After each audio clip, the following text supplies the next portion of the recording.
Chers petits observateurs, il y a quelques années à Genève, j'avais filmé un concept chez Skoda. Il y avait plein de cristaux partout, on se disait il délire. Et en fait, c'était le Kodiaq, pratiquement trait pour trait. Et là, ils présentent le Vision 4, qui est leur voiture électrique. Mais quand je vois la ligne, j'ai envie d'aller demander à monsieur Skoda, il s'appelle Quentin, si c'est une prochaine voiture. Bonjour Quentin, ça va bien? Bonjour, très bien, merci. Je disais qu'il y a quelques années, j'avais filmé un concept Skoda qui était en fait le Kodiaq trait pour trait. Vous aviez mis plein de diamants dessus, etc. Exactement. Donc ma question est, est-ce que cette voiture électrique préfigure trait pour trait une future Skoda? Viens avec moi là. Alors, c'était la conversation qu'on voulait juste... J'aime bien quand même une question, mais on fait des années. Alors, oui, en fait, c'est vraiment chez nous, les concepts sont jamais gratuits, vraiment. Ouais. Ce que je disais, c'est vrai que tout à l'heure, effectivement, on a présenté Vision X l'an dernier, qui est vraiment le Kamiq qu'on retrouve là. Ça, Vision Ivy, c'est la première voiture de Skoda sur la plateforme MEB, la plateforme 100% électrique du groupe. Ouais. Et donc, c'est une voiture 100% électrique qu'on retrouvera dès l'an prochain, on la commercialisera dès l'an prochain, en 2020. Et les feux, t'as vu les feux avec le Skoda écrit en rouge. Waouh! Alors, ça, forcément, ça fait partie des gimmicks qu'on retrouve sur les concepts qu'on ne retrouvera pas forcément sur la version de série. Le lettrage. C'est la première fois qu'on voit un truc là-dessus, une écriture avec une un petit bonbon acidulé. Je crois qu'on l'avait sur Vision RS. Vision RS, il était rétroéclairé également. Je ne fais pas nos devoirs. C'est très mal. C'est très mal. Je sais bien. Visconta, on sait que c'est la grande offensive de l'électrique, mais j'ai quand même une question sur le style. Là, vous avez vraiment une face avant maintenant dans toute votre gamme.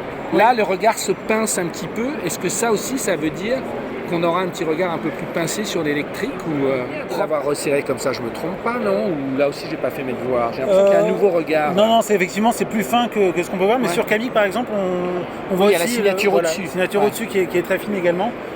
On sait qu'on peut jouer là-dessus, assez facilement. Ensuite, il y a le bandeau horizontal. Là, il est incroyable. On voit chez beaucoup de constructeurs à l'arrière ce bandeau horizontal. Chez nous, on devrait le garder sur les versions 100% électriques à l'avant.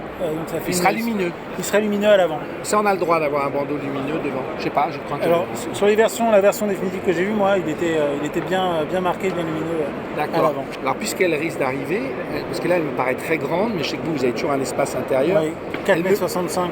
Elle n'est pas si grande que ça, en fait, effectivement.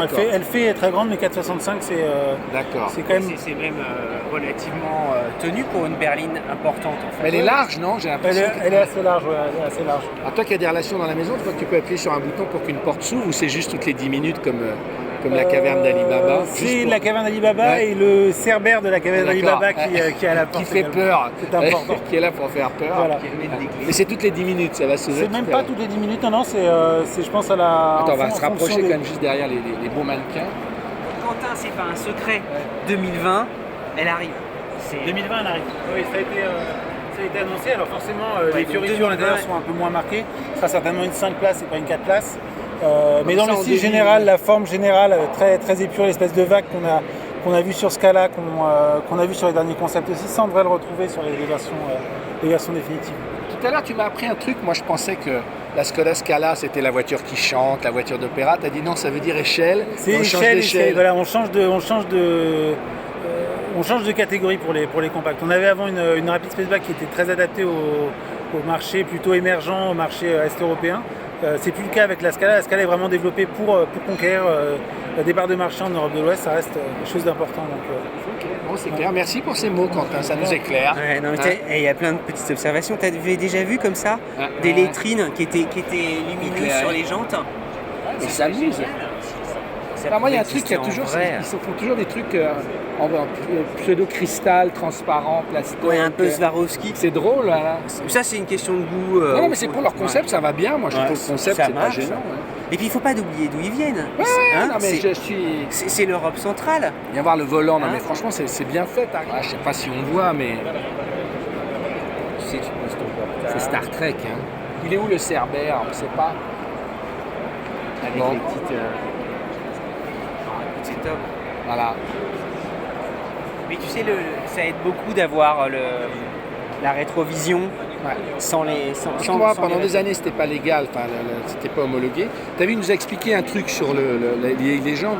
Il disait en fait, les rétro-caméras, on peut les faire pour l'Europe. Parce qu'aux États-Unis, c'est pas légal. Il faut une dimension du miroir. Voilà. Mais néanmoins, ça va généraliser. Parce que pour l'aérodynamisme... On gagne des grammes même en consommation. Non, mais c'est des aérofreins en fait, les miroirs. Surtout, tu peux être beaucoup plus grand angle, tu auras une meilleure vision. Parce qu'un miroir, c'est comme c'est un miroir. Mais si tu mets une caméra avec un très grand angle, tu peux avoir... Moi, ce qui me fait peur, c'est la nuit. C'est que moi, j'aime bien rouler tout éteint. Tu auras toujours deux écrans. De toute façon, de manière générale, on pourra en parler dans plein de vidéos. Mais il y a différentes technologies d'écran. Et il y a une technologie qui est moins chère, c'est l'écran LCD qu'on a quasiment tous. Et en fait, il y a les écrans OLED. Ce qu'on a sur les Samsung, les derniers iPhone, c'est du OLED. Ce qui fait que quand le noir est noir, c'est les pixels qui sont éteints.